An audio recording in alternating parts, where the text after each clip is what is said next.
Let's call this committee the whole meeting for September 19, 2023 to order. Madam Clerk, you call the roll. Alderman Yamas? Here. Alderwoman Garza? Here. Alderman Masiacos? Present. Alderman Donnell? Here. Alderman Franco? Here. Alderman Seville? Here. Alderman Tolliver? Present. Alderwoman Smith? Here. Alderman Bug? Here. Alderwoman Bade? Here. Alderman Lash? Here. Alderman Warman? Here. Mayor Irvin's present. Is there a motion to approve the minutes of So September moved. 5th, Second. 2023 committee of the whole meeting? Motion made by Alderman Smith, second by Alderman Garza. All those in favor? Aye. Motion carries by voice vote. Madam Clerk, do we have any members of the public wishing to offer public comment? We do not, Mr. Mayor. All right, let's go on to the next portion of the agenda, committee reports. Chairwoman Patty Smith, can you give the Building, Zoning, and Economic Development Committee? I sure will. Thank you, Mr. Mayor. The Building, Zoning, and Economic Development Committee met on September 13th, 2023, and reviewed the following items. 23-0538, a resolution approving a revision to the final plot on Lot 2 of PAS Plaza subdivision located at the southwest corner of Butterfield Road and North Farmsworth Ave for a minor vehicle repair, 2834 use. This is a 9,800 square foot building that is just what it says, for minor vehicle repair. It's a revision to what we've already voted on. Still has the right in, right out, and crossover by Butterfield. Is there, I don't know if there's anything else we need to hear from staff? Consent. No objections, item going consent. Okay, the second item is 2306. I'm sorry, the last one was final appealable. There's no action needed on that Oh, one. yes, my. Unless somebody appeals it, Okay. it will. Next one is the same, Mr. Mayor. All right. 230644, a resolution approving the final plot of re-subdivision of Lot 1 of Meridian Business Campus, Phase 2, Unit 4, for a property generally located at the northwest corner of Liberty Street on State Route, I think this was supposed to be State Route 59. This is where the at-home area is. I'm happy to go into it a little bit if anybody has any questions. Consent. No, this Oh, is there's final appeal. appealable, no action needed on this. That is all that we have for the BZ&E Committee, Mr. Mayor. Thank you very much. Chairman Frank, can you give the Finance Committee report, please? Yes, thank you, Mr. Mayor. The Finance Committee met on September 14th, 2023, and reviewed the following items. 23-0629, a resolution authorizing the execution of a joint funding agreement with State of Illinois, the execution of a Phase 3 construction engineering service agreement with Civil Tech Engineering Incorporated in a not-to-exceed amount of $58,852, and the appropriation of $225,000 of MFT funds for the Farmsworth Avenue at Marshall Boulevard and Illinois Prairie Path project. Consent. And due to the nature of this project, IDOT and the federal government require the city to hire a consultant and to pass a resolution to appropriate the MFT funds. No objection, item going consent. Next one is 23-0706, a resolution authorizing Director of Purchasing to purchase a 16-month subscription for a human resource information system from Ultimate Chronos Group, Western Florida, for a total award of $1,279,400 with a 10% contingency. And this will allow HR to move from an Consent. antiquated system to one that'll be more efficient and to better track employees' resources. Marketplace was used to determine the finalists, the 3 finalists, and staff believes that UKG is the best fit for the city. No objections, item going consent. Next one is 23-0731, a resolution authorizing execution of assignment and assumption agreement regarding the hotel occupancy tax economic incentive agreement by and between the City of Aurora, Illinois, and Midwest Management, Illinois, Inc., Holiday Inn Express, 111 North Broadway. And the current owner is selling the hotel to another experienced operator who will have the conditions of the agreement with the city transferred to them. No objections, item going consent. Mr. Mayor, no I'm sorry, objections. Alderman Lash. Do you mind if I ask just a quick question? Alderman Lash. So that, just wanted to, I understand what the resolution is for, is to transfer the incentive to the new owner, which presumably Mr. Pentozzi is selling his property. One quick question, do we know how much business Mr. Pentozzi does because of the Hollywood Casino? Not sure if anybody from finance. Hold on a second. What does that have to do with the transfer of this particular property? Why are you asking that question? Right, so I just wanted to understand, I guess, better why Mr. Pentozzi was selling the property and if he is getting out of business because of the move of the Hollywood Casino. Just answer the question. Is it because of the sale of the Hollywood Casino, yes or no? No, and it is not the casino is not a material part of his business. Thank you. Consent. No objections, I'm going consent. The next one is 23-0732, a resolution authorizing the approval of an agreement with MC2 to provide electrical aggregation services. I Consent. think we should have a brief presentation on this. I think that's kind of important. Staff, thank you. State your name. Thank you, Mr. Mayor. I'm Arnie Schrammel with Progressive Energy Group. Thank you, sir. Is the presentation loaded? If that, Well, if you can just give it verbally, I mean, Let me give you I think just- we need to have a little, except for the committee that heard this, I think everybody needs a little insight on what's happening. yeah, let me give you a little bit of history of the Illinois electric deregulation market. Illinois, way back in 1997, deregulated the electric market. What that essentially meant that his electric supply got separated from the ComEd delivery. And again, that law was passed way back in 1997. As part of that law, there was a 10-year transition period where ComEd sold off all their coal-fired plants and spun their nuclear plants into a sister company called Exelon Nuclear. So the deregulation really got active in 2007. And a lot of large industrial customers and governmental agencies were saving about 20% on their electric supply charge. But it really didn't whittle down to the residential customers.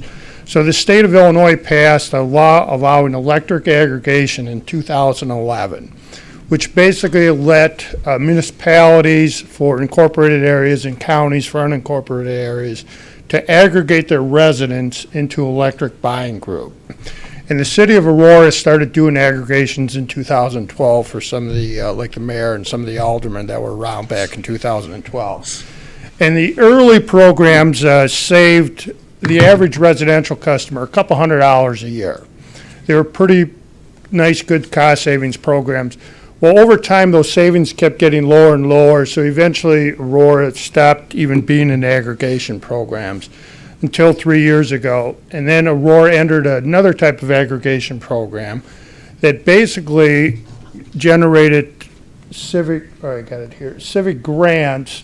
At that time, there was a civic contribution to Aurora of just over $350,000, unrestricted civic grant, and the program essentially matched the ComEd price. So there was no direct savings to the individual residents, but the residents could still choose to leave the program at any time with zero cancellation fees, and it allowed Elligo to move customers back and forth if the program became uneconomical, which at the end of the program, it really did become uneconomical. There was only 500 customers left in the program, but the civic grant was continued to pay to the city of Aurora through the end of the program in October 2022.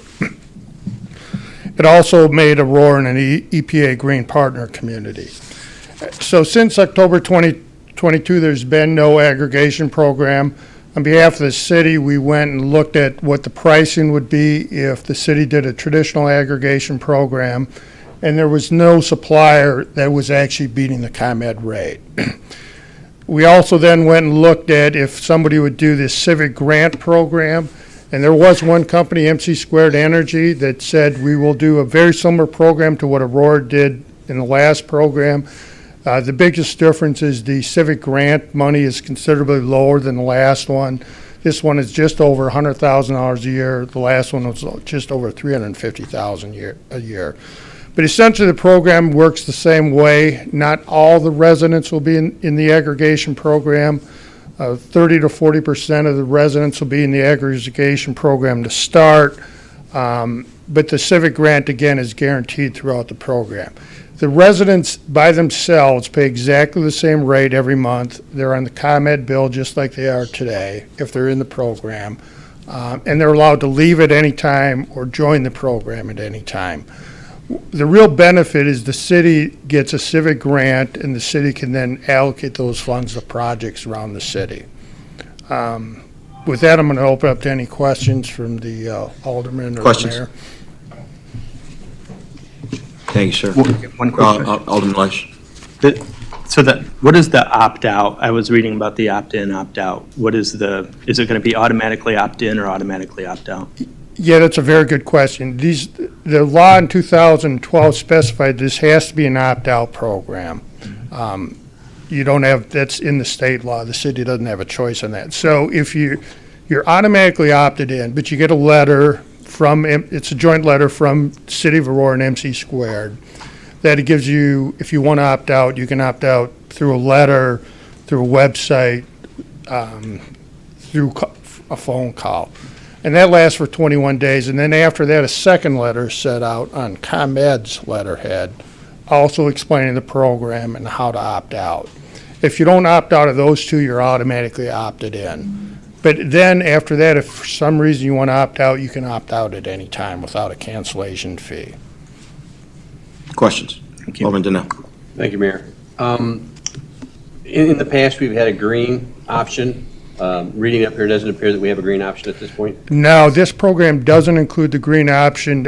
What essentially happened is the price of what we call renewable energy credits that come off mainly solar and wind, those prices have increased about 400% in the last 2 years. We got a big supply-demand disruption. On the demand side, a lot of big companies, Apple, Google, even companies like ExxonMobil are buying all these green racks up. And then there hasn't been a lot of solar and wind built in the last couple of years now. With the Inflation Reduction Act, there's a ton of solar and wind going to be built in the next 2 to 5 years. So that might come back into market equilibrium. But right now, we got a supply demand imbalance for green racks. So just curious and I was on the green plan, and it said 100% hydro. So do we still have hydroelectric dams? Not in this area. Didn't think so. I mean, out west, they have quite a few, but not in this area. But it's all part of the grid. Yeah. All right, thank you. Alderman Seville. Just to reiterate, so $100,000 a year for how many years? It's a 2-year program, Program only. yes. And it's beginning, It would begin roughly in December. The meter reads, it begins with your meter read in December or January. Now, Aurora being such a large community, they're reading the meters throughout the entire month.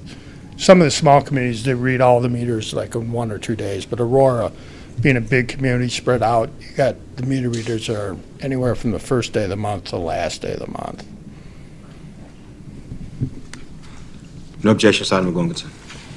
Next item is 23-0729, announcement of the availability of amendments to the West Farnsworth TIF District Number 7 redevelopment project area, and the First Amendment to the redevelopment plan and project for the new TIF district and company casino. Sections of the already established Consent. TIF Number 7 need to be removed for the creation of the new district. Information only, no action needed on this item. And the last one is 23-0733, announcement of the availability, eligibility study, and report in the redevelopment plan and project for the proposed Farnsworth Belter TIF district. No information needed on this item. For information only, no action needed on this item. And this concludes the Finance Committee report, Mr. Mayor. Thank you very much, Chairman Seville. Can you give the Public Health, Safety, and Transportation Committee report, please? yes, thank you, Mayor. The PHS&T committee met on September 12th, 2023, and we had 2 items on the agenda, 23-0679. This is a resolution to accept grant funding for the Institute of Museum and Library Services. They received a grant to the tune of $41,988. This is for their collection and their ability to store it currently on City Building, Aurora Avenue. Consent. No objection, this item will go on consent. Okay. And the next one is for informational purposes only. This is 23-0724. And this is a charitable solicitation application for the Girl Scouts of Northern Illinois' Girl Scout Cookie Program on January 5th, 2024, running through March 10th, 2024. Information only, no action needed on that item. And that's the report, Mayor, from PHS&T. Thank you, sir. Chairwoman Wani Garza, can you give the Infrastructure and Technology Committee report, please? Yes, Mayor. We met on September 11. The first item in the agenda is 230520, a resolution to accept the selected proposal for a multi-use sculpture of 14 East Downer Place, Aurora, Ward 2. Consent. No objection, this item will go on consent. 23-0617, a resolution authorizing the Director of Purchasing to purchase 5-year subscription for a real-time crime center analytics solution from Fosus Page 3 Corners GA for total award of $666,328 with a 10% contingency. Consent. No objections. Mr. Mayor, I'd like to put I'm that sorry. unfinished. Unfinished Thank you. for that item. 23-0631, a resolution to award the contract to Jetco Ltd. for the water treatment plant coating rehabilitation project for the amount of $431,560 for a water production division.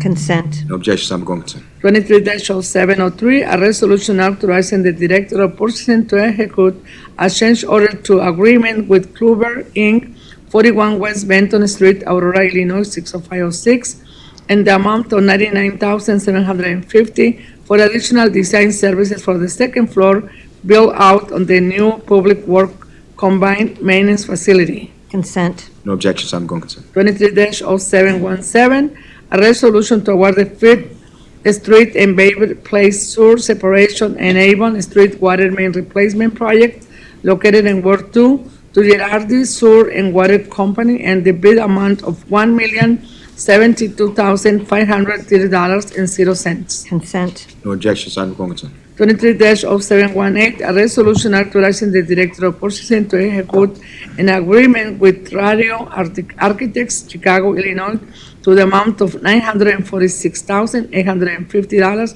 for design services at River Edge Park in Ward 1. Consent. Mr. Mayor, Alderman Booth. yeah, I'd like staff to present on this.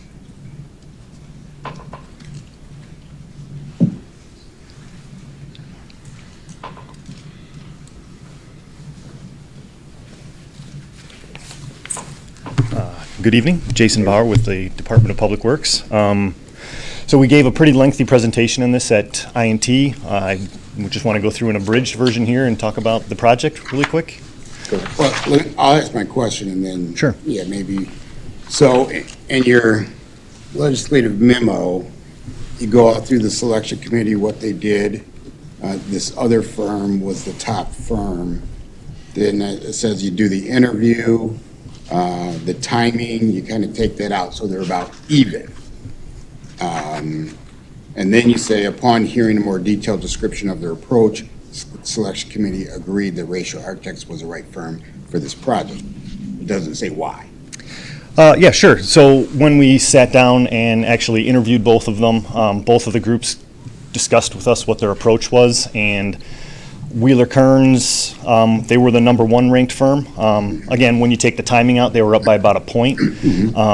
And a lot of it was good. They had a lot of good example projects, but when they discussed their actual approach, they didn't really get into the level of detail that Ratio did. Ratio was discussing a lot of what they perceived to be the problems with the layout of the park, and even had some suggestions for things that you've probably seen the master plan. They even in the interview process, were suggesting things that they thought we should do differently, just looking at the master plan, and we were like, wow, that makes a lot of sense. Wow, these people really get it. So it was more just with the level of effort they put into the interview really showed, and that spoke volumes to us that this is the firm that's really going to do a great job. Okay, and it sounds like their level of expertise and Yes, detail. very, very much so. Okay.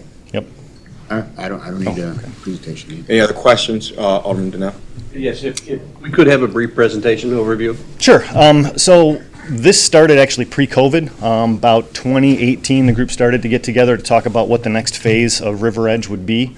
It was basically a combination of comments from APD for safety, ACA, the Aurora Civic Center Authority, who runs the park, things that they saw that needed improvement, comments that we had from the concert goers, the people actually coming to the venue, and then also prospective acts, different people that said, we really like this venue, but it doesn't work for us for this reason or that reason. So basically it boiled down to improving the customer experience with better sight lines, more access to restrooms, more easier access to beverages. It included safety improvements. We've already enacted some of those this year. As you know, we've put out the protective barriers. We've lit up the intersections better. We already purchased fencing. That's actually on order. That's going to be coming, so we can take down the temporary fencing. So a lot of safety improvements. And then the bulk of what's still coming, we ordered the jumbotrons, so those will be in place for next year. We're actually going to start the structural support work for that this fall. So then bringing ratio in is going to allow us to address all the other issues, the access to beverages, the lack of restrooms, the overall layout of the park, if there's things that can be improved there, and then another focus on the backstage area so that we can attract other acts. There's no dressing room back there. The craft service is out of a small, 10 by or 8 by 30 trailer, so it's really not conducive, and we actually miss out on a lot of acts that otherwise could book the venue, but they're like, this just doesn't work for us, so, thanks. So all those things combined, and that's where we need an architect to come in and help us do that layout. So we're going to work with ACA staff very closely to identify those types of deficiencies, and then again, lean on ratio to make recommendations to really fix all that. Questions? Alderman Franco.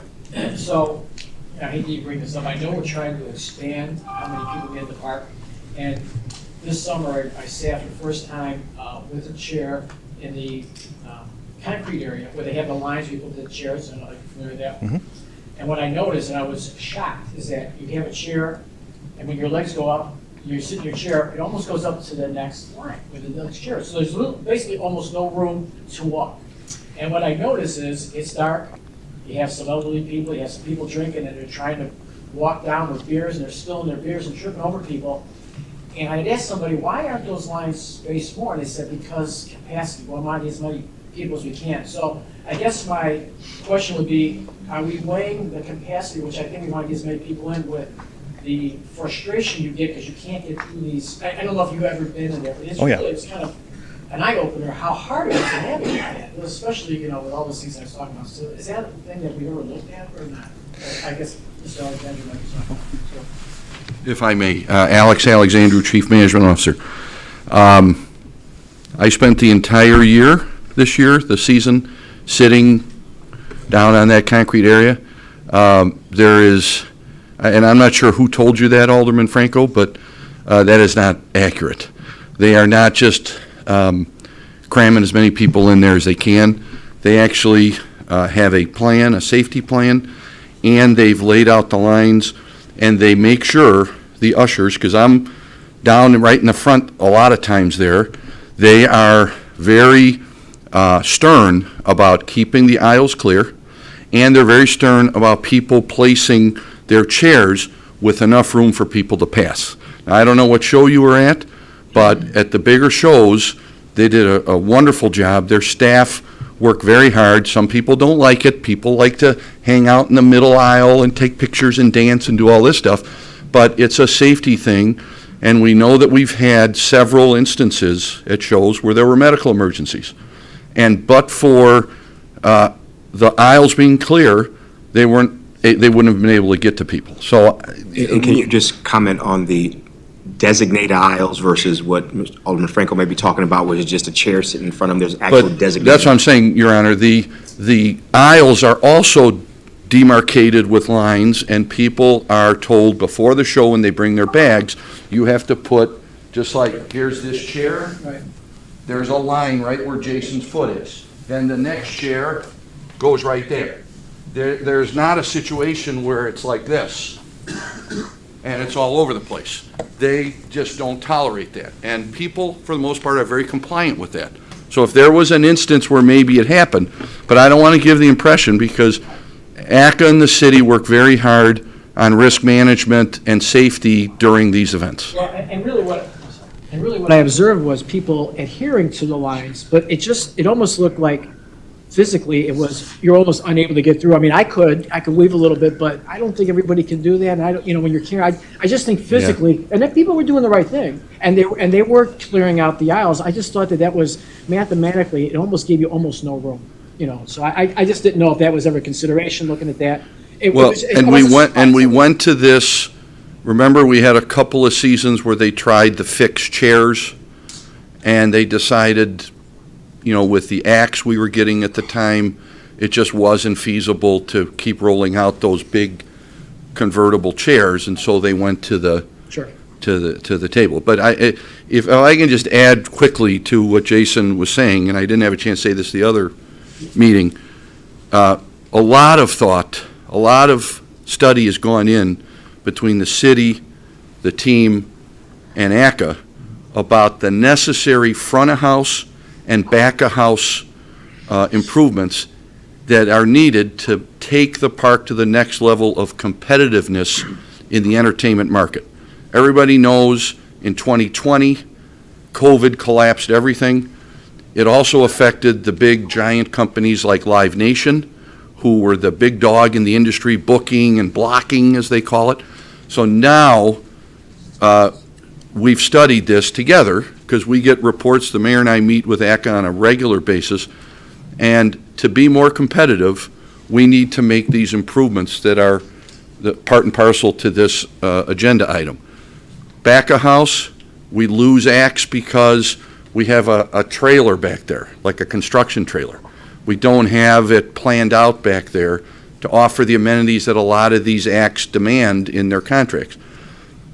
It's the chicken and the egg. If we fix the back of house and get bigger and better acts, the front of the house doesn't have the capacity, especially towards the back. And there has been data, and folks have commented how they would like, not everybody wants to be able to see the stage, given the layout of the park. So they'd like a Ravinia-style green space where maybe you, and in the future it might be a lesser price. It's still being worked on, but you could at least hear the music asynchronous to the band on the stage, and then have a picnic or lay out whatever you need, a blanket or anything. Also, we learned a lot from this last Fiestas Patrias in terms of layout and where we put the vendors, where we put the food vendors. So there's more room to go, but the ability to potentially go all the way almost, to Jake's border, right, the Jake's Bagels line, and then have the additional beer pod refreshment center, maybe another VIP area or party area, more bathrooms. Now we alleviate all that pressure on the front. And we even see it at Kindle Market. We saw it last year at Kindle Market, and so we're working with them to spread that out. So these benefits will help us year-round for not just the ACA shows, but cultural festivals, Kindle Market, and anything else we do at the park. Question? Mr. Mayor? Go ahead. Alderman. I'll let you go for that. I'm Alderman going to have a comment. First of all, thank you for the presentation, and thanks to Alderman Masiacos who asked for this bigger picture look and long-term plan. But I appreciate Alderman Franco asking a question about capacity, because we didn't get to talk about that too much at committee. I just want to ask a quick question. What is the current capacity, and what are we looking at going to? I know we don't have the final plan from So it Ratio, depends, but Alderman, it depends on what's the event. So for example, Fiestas, I think for a festival, it's 7,300. I'm looking to the police too, and Maria, 7,300. For other concert events, non-festivals, I want to say it's 6,500.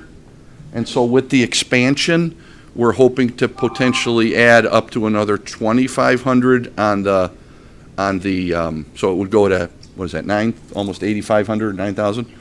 And then for festivals, it would adjust accordingly beyond that. thank you. You're welcome. Any other questions? Alderman Yamas. Thank you, Mayor. I don't have a question. I just want to share some comments, being that it's in the first ward.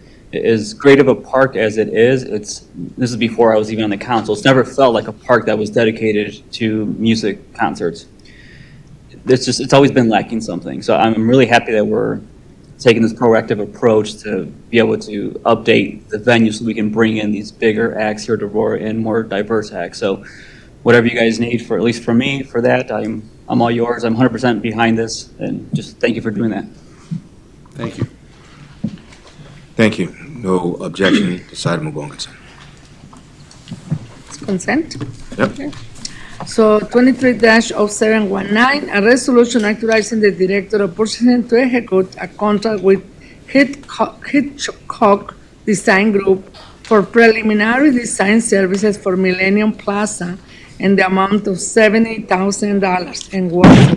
Consent. No objections, I'm going to, I'm sorry, Alderman Seville, yes, we're going to do a presentation from staff on this one.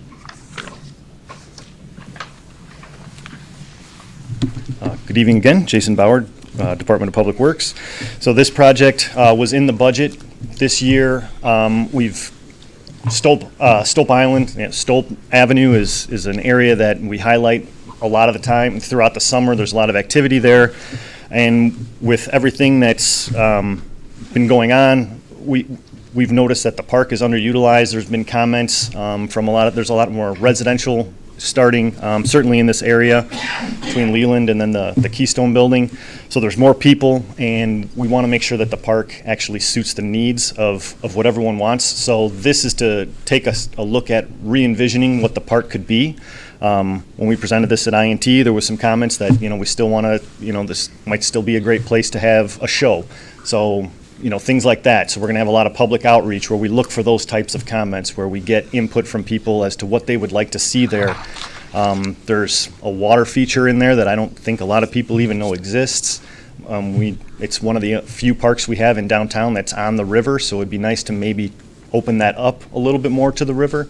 So we went out again for an RFQ for this one to look for a landscape architect to help us with not just the vision for the park, but also taking us through the public input process, so that by the end of this year, we've got some really solid concepts that can help us go into final design next year and possibly even start implementing some of the improvements if it gets budgeted, if it makes it through the approval process this fall. Any other questions? No objections, item going consent. Consent, okay. Conclude the agenda, Mayor, for this meeting. Thank you very much. Chairman Warman, can you give the Rules Administration and Procedure Committee report, please? Yes, thank you, Mayor. Rules Administration and Procedures Committee met on September 5th, 2023, and reviewed the following items. 23-0571, an ordinance amending Chapter 32 of the Code of Ordinances pertaining to peddlers and solicitors. No Consent. objection. No objections, item going consent. Next item, 23-0654, a resolution approving the appointments of Caroline Escobedo, Allison Altman, Jensen Coonred, and Brittany Chavera to the Aurora Youth Council. Consent. Consent. Before you put that on consent, you want to read, are you aware of the amendment for that item? Madam Clerk, can you read the amendment on that item?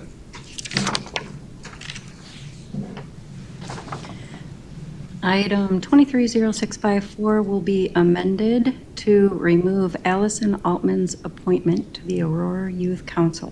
She is no longer available to represent West Aurora. The title of the item will be updated before the City Council meeting to reflect the change. So consent less that, I'm sorry. I'll do it. Consent less that amendment. Yeah, less that amendment, which will be changed before we get to the next City Council. Okay. Other questions? Consent, go ahead. Next item, 23-0710, legal would ask that be put on hold until next committee of the whole for further review.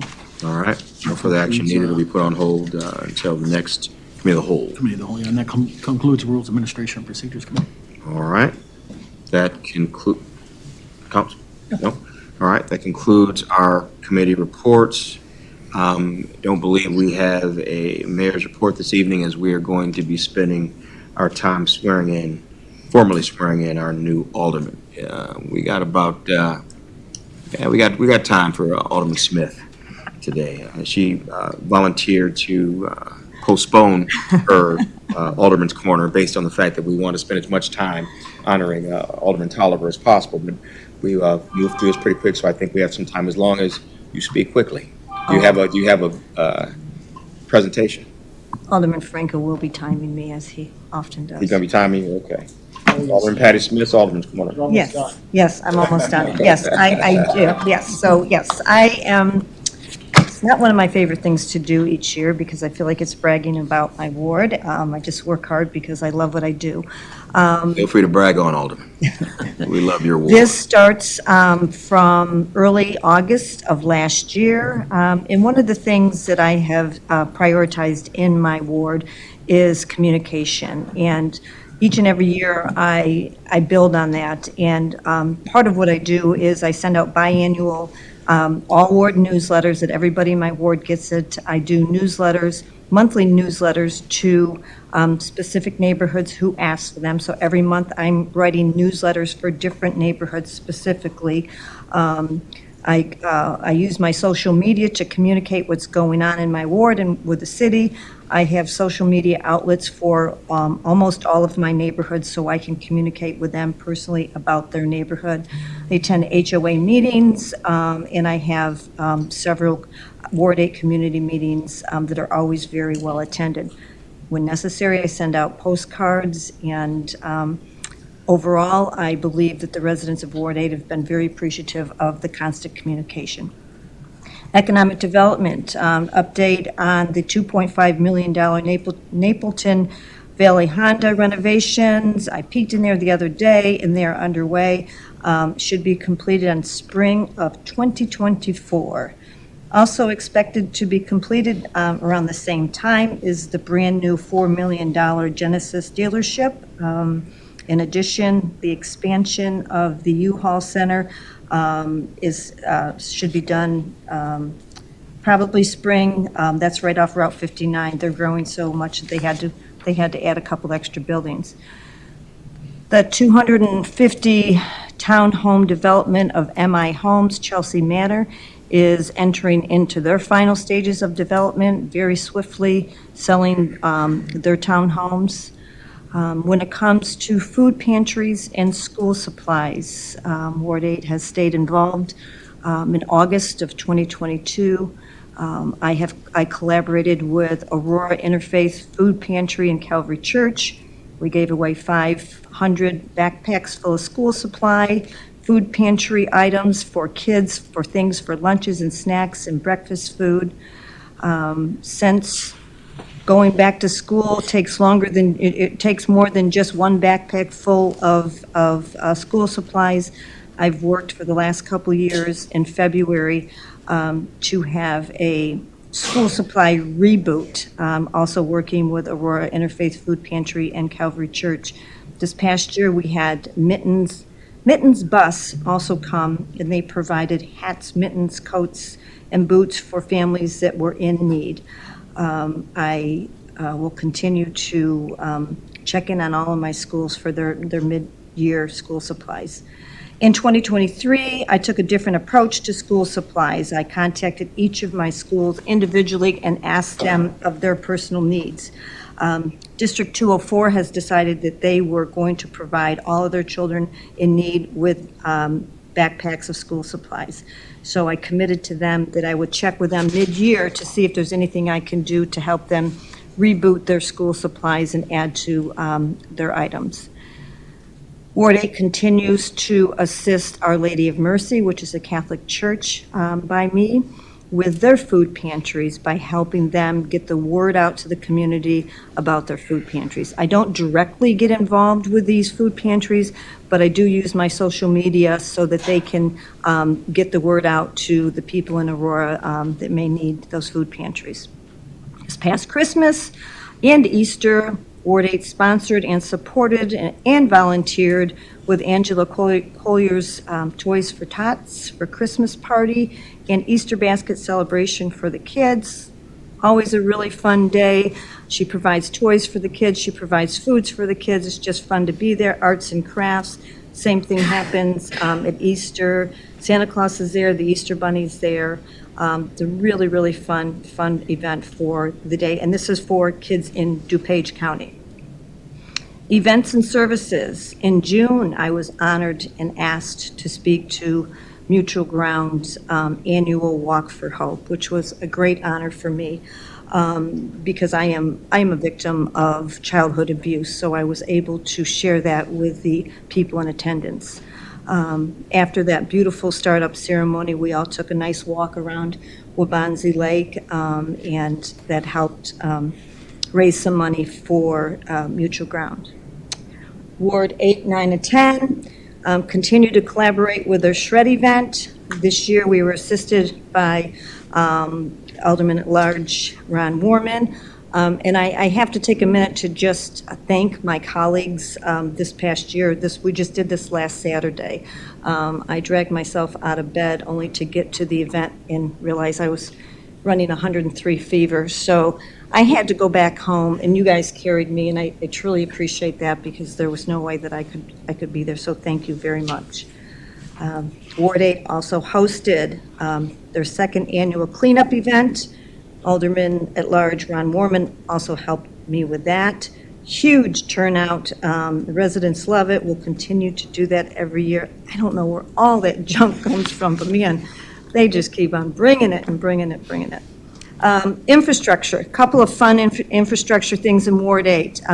Ken and Jason from the engineering department, you guys miraculously collaborated with whoever the company was that was making the pedestrian bridge on McCoy, and you scheduled the bridge to be replaced during days when school was off. And it was a really wonderful thing for the children to come and view.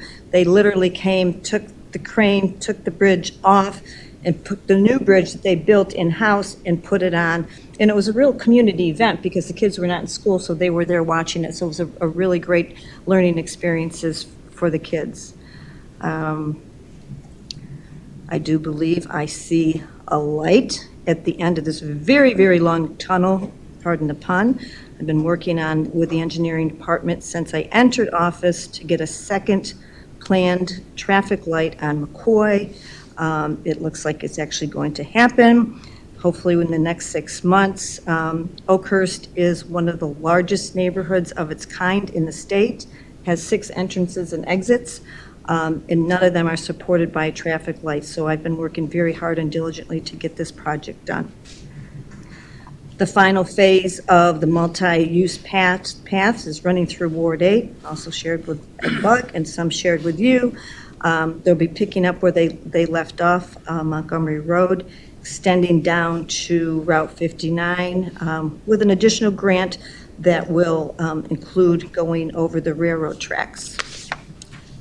Miscellaneous items. I really worked hard with the property standards this year. They've done some really good stuff in my ward, cleaning up some very unpleasant areas, bringing them up to city standards.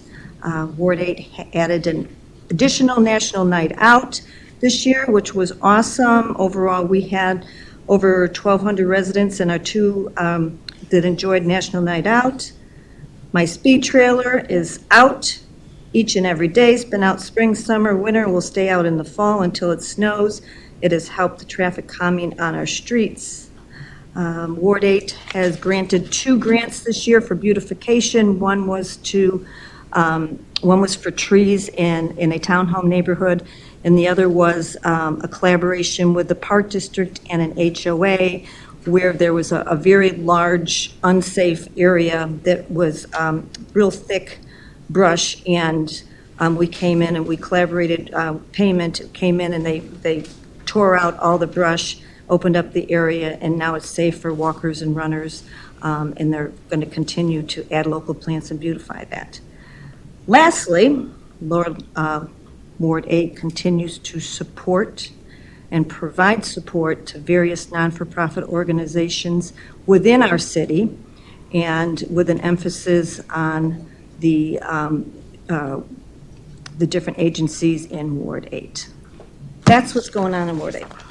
Thank you very much. Looks like Ward 8 is doing a whole lot. And you covered it all in 5 minutes. Did I? So you're right. So we got 5 minutes was my timing. All right. So great job. Motion to Next, adjourn. we'll go on to Alderman Bug, Ward 9, for his presentation. He normally gives a very nice one, and sets the bar for the rest of the year. Let's see if he can match what he did last year. It looks like he's going to go past it, exceed it. All right. There is no need for a closed session, but before we close out, I do want to say that we had a very, very successful, as we are in National Hispanic Heritage Month. We had a very successful Fiestas Patrias since the last time we met, as well as Wani put on a very, very successful and continually growing Hispanic Pioneers breakfast that she puts on every single year. And every single year, there's more and more people, more and more excitement. And this year, she recognized a new president of Aurora University, who is a Latina, who is a breath of fresh air. And we're looking forward to seeing everything that she does, taking Aurora University to the next level and partnering with the city for the continued success for the students. Many of those students, a large percentage of those students, Latino, from the city of Aurora, getting educated at Aurora University. So thank you very much, Wani, for highlighting the new president and having yet another successful Pioneers Breakfast and continued growth in the community. And as I said, we had a very successful Fiestas Patrias. We have Maria Lindsay in the room here, and I think Tony Martinez is across the way. They did a great job working with ACA, making sure it's successful. It was so successful that, the first night, it was a 2-night event, of course. The first night, it sold out. There were hundreds of people outside, just sitting out there, just listening to the band, hoping that they get a chance to get in should somebody leave for the evening. As a matter of fact, they sold out all the beer by 9 o'clock that night. The fest didn't end until 10:15. They sold out all the beer for both nights by 9 o'clock on the first night. That's how much fun everybody was having. So they had to scramble to make sure they had, enough cerveza for the Sunday event, and it was practically sold out as well. About 100 tickets showed up being sold out. So we had 2 very, very successful nights. Our team here at the city did a very good job working with the Aurora Civic Center Authority and Jim Jarvis to make it successful. And again, as we expand our River Edge Park, we're going to expand, our offerings and expand, our band selections. And as we saw from Fiestas Patrias, recognizing the multicultural mix of our community, and it's time for us to start having bands not just on Fiestas Patrias, but having Latino bands and other bands, Indian bands, and bands that represent the whole community throughout our summer.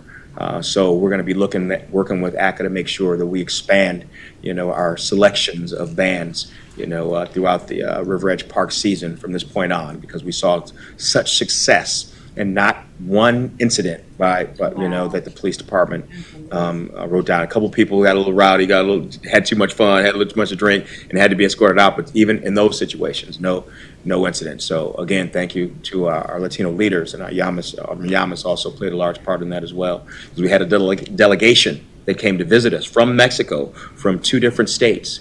Zacatecas, the city of Zacatecas in the state of Zacatecas, as well as, Aguascalientes, the city of Aguascalientes in Aguascalientes, in the state of Aguascalientes. And Zacatecas was Jerez. So both those mayors of those cities came to Aurora just to celebrate our Fiestas Patrias. And Aguascalientes, that city has over 1 million people. These are big cities, and they came here to see how we do it in Aurora, and they saw that we did it right. And they're taking a lot of things they learned right here back to their cities, so we can continue to share resources, ideas, and culture between our cities. And we want to do that same thing. And I told them in a speech that I gave that our next trip is going to be to India, and bringing some of the mayors from India to Aurora as well. We've had Chinese delegation. We've had an African delegation with their king, with the African king of Togo. We've had a number of Mexican delegations, and we want to expand that to meet the cultural mix of our community. So thank you for all the hard work everybody's put in to make it successful. We are going to adjourn this meeting in just a minute. Before I adjourn, I'm going to say that we're going to continue the party this evening, at Bell-Cell. It's going to start at 6:30, so it's going to take us about a half hour to get there at 6:30 to get the formal swearing in of our new Alderman, Brandon Tolliver. Him and his family and all his friends, and I believe they're going to be packing out the house tonight, and a lot of folks from the community to see our new Alderman sworn in and can officially be a part of the city council team. So, all right, with that, I'll see you guys at Brandon Tolliver's swearing in. Is there a motion? Motion to adjourn. Second. Adjourned. There's been a motion by Alderman Franco to adjourn, seconded by Alderman Yamas. All in favor? Aye. Motion carries. This meeting is adjourned.